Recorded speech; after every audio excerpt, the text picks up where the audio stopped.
What are the darkest rabbit holes you've ever encountered? Story 1, Death Row Last Meals. One guy just asked for a pile of dirt. You can also read all the death row inmates' last words online. Pretty neat.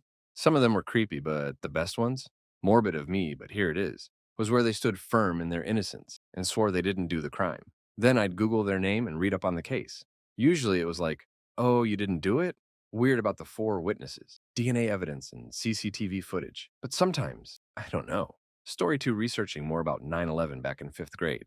It was an interesting topic to me, and I wanted to learn more about it. For some reason, the thing that had me the most interested were the people who jumped. I remember coming across a tribute video to them where there were videos of those people falling. One clip was of a person falling and landing onto the plaza. Like the idiot 5th grader I was, I Googled pictures of those dead bodies. I still remember them in detail. That was the first time I had seen IRL gore. The topic of 9/11 in general is a rabbit hole you don't want to go too deep in. Story 3. Years ago, when browsing the rotten.com era on dial-up, I came across another site. This site had a copy-pasted text of a man rambling. He was going on and on about how the government, or someone else, was gang-stalking him and hitting him with directed energy weapons. This was 20 plus years ago at this point, but I still remember the guy saying his entire family was feeling like they were being tortured, as every day they were hit with these intense pains through their walls. I also remember him freaking out about his kitchen or something. I'd love to find it again because it was legit terrifying to write up pre-creepy pasta and had no flair or marketing to it. Just a text doc crudely pasted into the index of a random site. I thought about it recently with all of the Havana syndrome stuff going around online. Story 4. Scientology as a whole is a pretty wild cult, but I think the craziest thing was learning about the 10-year campaign of psychological threatening IRS agents into giving them tax-exempt status is crazy. I feel like today if a corporation threatened a government employee, it would be labeled a terrorist group and dismantled. I fell into the Scientology rabbit hole some years ago too. The tax stuff is really weird. I never could find an explanation why the agreements with Jimmy Swaggart and Jerry Falwell's ministries were made public, but Scientology's was sealed. It's even mentioned on the Wikipedia page with zero explanation. Story 5. North Korea is insane. I've been on and off reading or learning about that country for years, and I still find out new things that continue to blow my mind, like how they're expected to save all their fecal matter and donate it to the regime. So they actually go around stealing each other's feces. Due to hunger and malnutrition, it's apparently a precious resource. If a building is on fire, the very first thing North Koreans are expected to try and save are the portraits of the Kims in their home. Not other family members, not belongings of sentimental value. Those damn portraits. They're also subject to random inspections, and if the portraits are found to be a little bit dusty, straight to jail. Well, actually, it'll be a prison camp, similar to the concentration camps. Not just one person, either 3 generations of their family will go along with them. It gets so much worse, too. I would actually cry if, North Koreans ever got liberated in my lifetime. It's just so heartbreaking. Story 6, Mount Everest. There's a reason they call it Everest. Holy crap, it has everything. Dead bodies still on the mountain and on display for hikers. Even uses guideposts. Check. Pictures on the internet of said dead bodies? Check. Corrupt government? Check. Deaths from overselling passes and no oversight, causing things like 6-hour waits to stand on the peak for 2 seconds? Check. A valley of dead bodies adorned in colorful jackets? Check. Indigenous people fighting to stop tourism because they consider it an insult, while others fight because it's a lucrative business? Check. Rich people hiring Sherpas or agencies to get them up when the rich people have no experience, thus making the situation where they get abandoned/die at first a problem? Check. Pollution and environmental catastrophes? Check. Avalanches and Mother Nature ripping across at a moment's notice, killing so many in a single day? Check. Alleged suicides, where people go to Everest specifically to die? Check. It's a rabbit hole you don't get out of. Story 7, Columbine.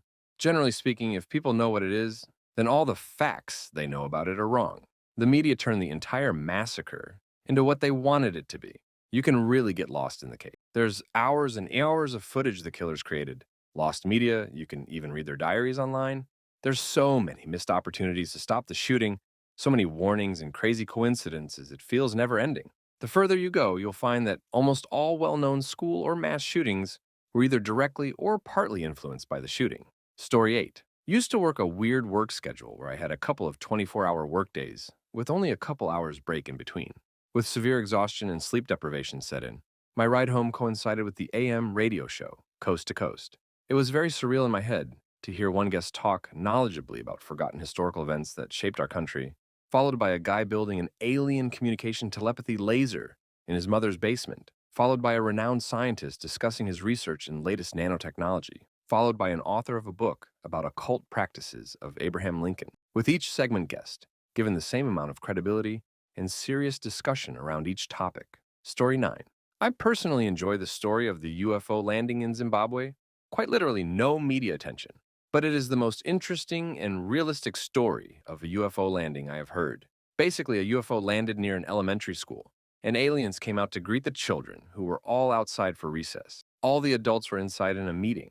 Mind you, they are surrounded by jungle, and the kids know not to pass into the jungle. Well, the kids, rightfully so, freak out and some run inside to find the adults. As soon as the adults managed to make it outside, the UFOs had left. Each child was questioned separately and asked to draw what they saw. All of their drawings were the exact same thing. Story 10, I started looking into alien autopsy videos one night. One thing led to another, and I ended up reading government documents on some weird government website. All this reading led me to the Illuminati and the Freemasons and weird secret societies. I was scrolling down the page on this weird, random website, and my browser crashed. I lost all my tabs and couldn't find those sites again. The last 3 websites I was on weren't listed in my search history. I feel like I was getting too deep, and someone kicked me off their website. Story 11. Abu Ghraib is a seriously dark rabbit hole. The war crimes the U.S. committed there are crazy, and it is really weird to think about how these people were able to turn into these heinous war criminals so fast. If I remember correctly, one of the worst was a female soldier from Kentucky, who just a few months before was just your average teen cashier at a grocery store. Then next thing you know, she's sodomizing imprisoned men with a baton in a foreign country. She was one of the few soldiers actually sentenced to jail time for what happened there. But seriously, some photos are available online of what happened there, although most documents are still classified by the US government. And they will turn your stomach. So all kinds of crazy forms of mind games and torture. Prisoners being led on dog leashes on all fours. Prisoners forced to crawl through human excrement. Prisoners stripped naked and forced to form human pyramids. Dead bodies being dragged around the floor. Prisoners being forced to perform fellatio on other male prisoners. Elephant walks. Just the worst kind of human rights violations. Story 12. Thinspo. When I was in middle and high school, I was a big fan of America's Next Top Model, Don't Judge Me, and that got me into following high fashion for real.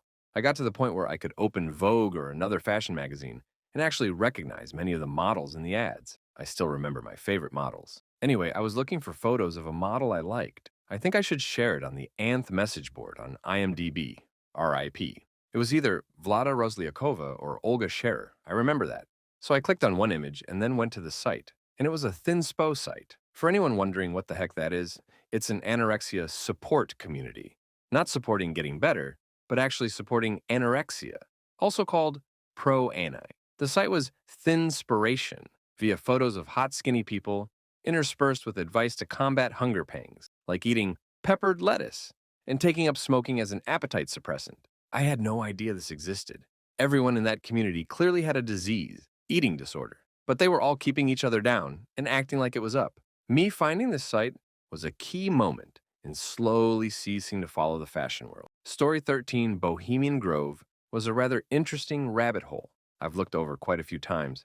My former boss was a member at Bohemian Grove. His family owned a generic pharmaceutical company and were beaucoup wealthy. He had pictures in his office and home with politicians and CEOs taken at Bohemian Grove. About a year before I started working for him, I watched an Alex Jones video about Bohemian Grove. Once I learned he spent time there, I asked him what was up. He laughed it off and said it was nothing. He did say it was a lot of drugs and working girls and guys and partying. He said there was lots of private meetings and get-together where crap got handled, but never specified. Needless to say, I wasn't really buying what he was saying. One funny thing I took from the conversation was, that's where he met his best friend Steve Miller? Yes, the dude who sings Space Cowboy. When I met Steve Miller through my boss, I asked how they met, and he told me a completely different story. Always found it curious why he wouldn't admit how and where they met. Story 14. The deepest rabbit hole I experienced was while I was on the quest for the Holy Grail. I wasn't one of the knights, but merely only one of the hoof clompers. We came upon a cave. Bones were strewn all over the entrance. Bones of men. Inside was a beast for all ages. It was the Rabbit of Kerbanog. We found out almost immediately that this terror was a killer.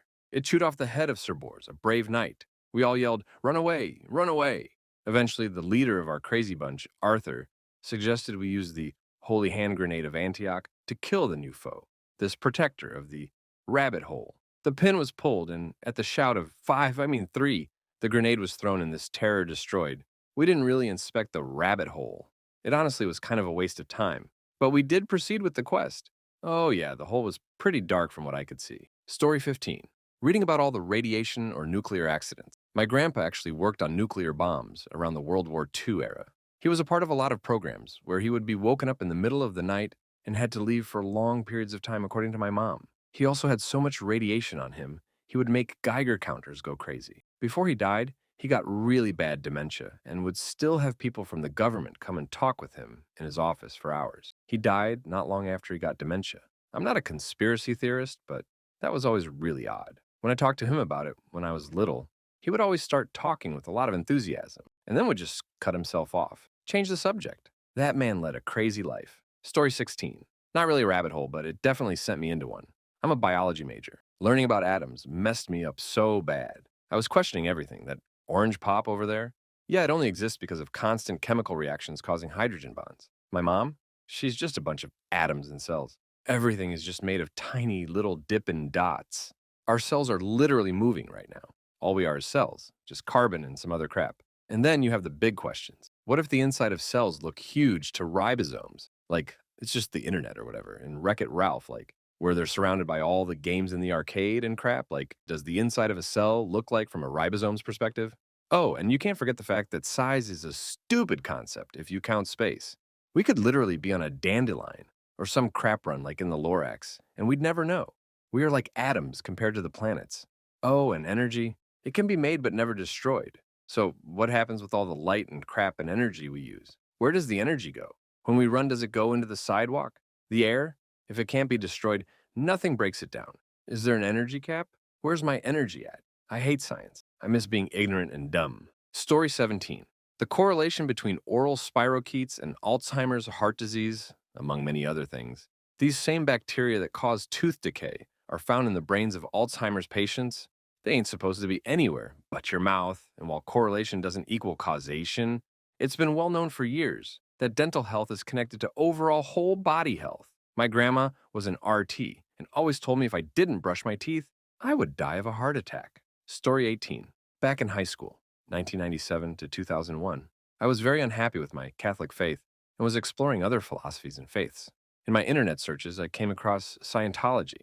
Knowing nothing, I began digging into it and almost immediately discovered Operation Clambake and other sources that shared the dark side of the cult and exactly what they get up to. Since then, it's been a topic I'm really fascinated by.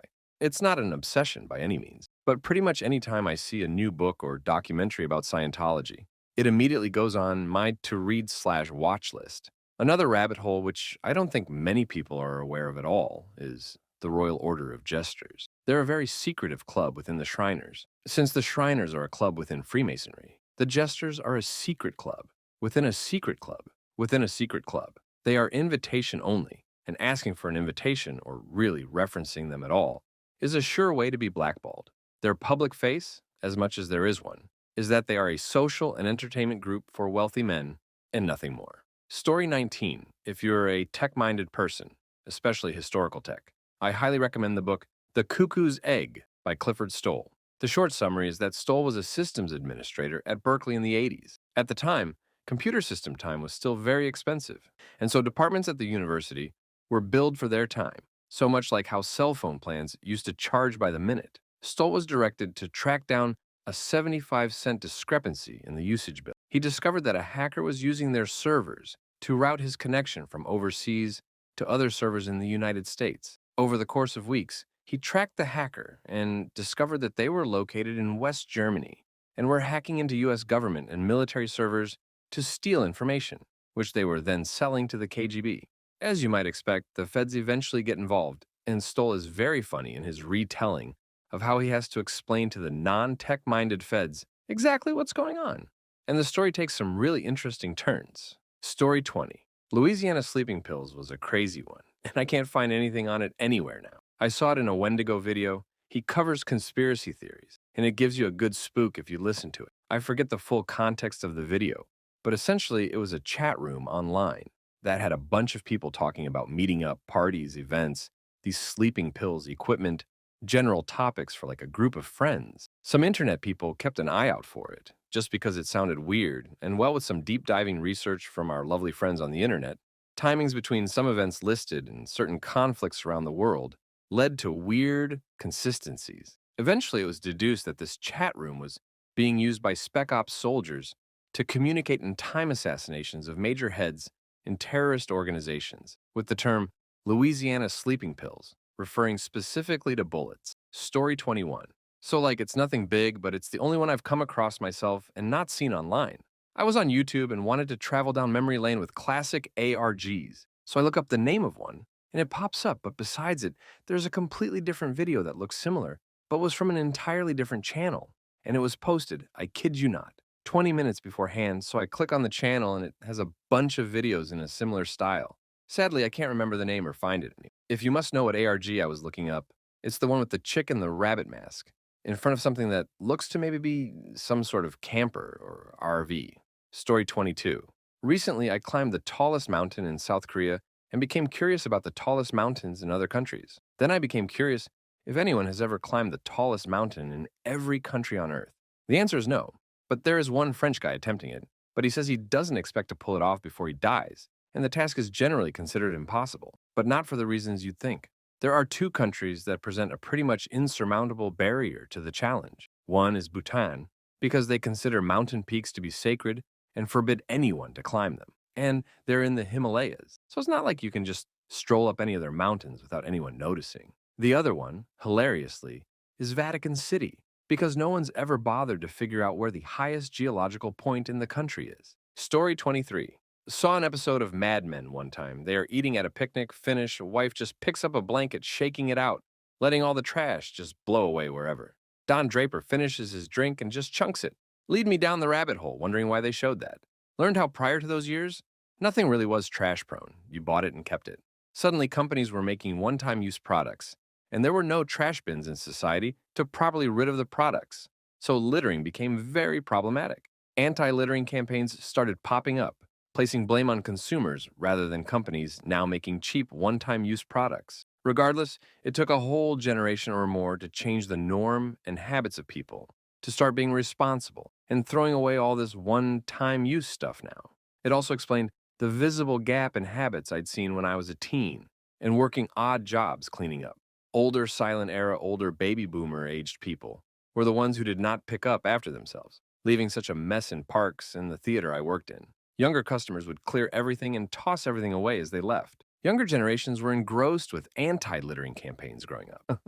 Older generations weren't, and older habits are hard to break. Whole childhoods of just tossing trash wherever and trying to break such habits seems as difficult as what some smokers go through trying to quit. As the older generations have died off, I see the difference.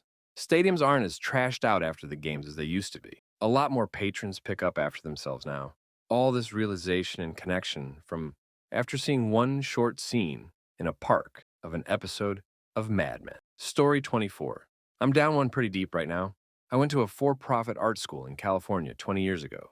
I've been a huge researcher and advocate for canceling student loan debt traps for folks who ended up at a for-profit diploma mill. I've only recently discovered that Richard Blum, Senator Dianne Feinstein's husband, was a majority shareholder of both IIT and CCC, two of the largest for-profit school companies, and she was also a huge investor. Blum was also a regent for the entire UC system and controlled the portfolio of the UC system, as well as the public pension for California's public workers. He used the UC endowment and retirement portfolios to invest in these scam schools, while at the same time raising tuition costs at all UC schools to push poor people into the for-profit schools. Feinstein was also a huge investor and voted accordingly. The two of them made billions, which the student borrowers are stuck in a lifetime of crushing debt for worthless degrees. She is the fourth wealthiest senator that currently holds office. Story 25. Bear with me. Jeffrey Dean Morgan gets cast as Negan in The Walking Dead. I Googled what other roles he was in beforehand because at that point in my life I've never seen him before. Found out he was Supernatural and I became a huge Supernatural fan. Found out he was also in the movie The Losers in 2010 with Chris Evans. Chris Evans is Captain America. Haley Atwell is Agent Carter. Haley Atwell was in a mini-series in 2010 called The Pillars of the Earth. Loved that show. I became a Marvel fan. Then I remembered Eddie Redmayne was also in Pillars of the Earth. He's in the Fantastic Beast movies. That restarted my love for the Harry Potter franchise. Basically, Jeffrey Dean Morgan is the reason why I became a really big nerd.